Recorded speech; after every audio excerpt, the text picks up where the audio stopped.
a celora aqui, gente, já. Ó, cheio de frutinha verde, a celora. Quem tem pé de celora aí, é muito bom a celora. Aqui é a seringuela.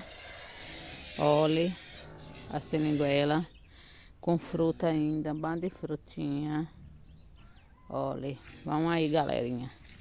Quem gosta da seringuela, aqui uma enxadinha. Ó,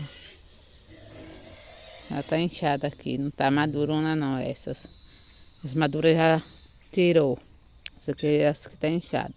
Quem gosta aí da seringuela, fala aí nos vídeos, né, da blogueirinha, né, aqui da roça. Que Deus nos venha trazer mais bênção, mais conquista e mais sabedoria para a gente lidar com a natureza, para a gente trabalhar com honestidade, né, para trazer o nosso alimento, nossa mesa dos nossos filhos, da nossa família.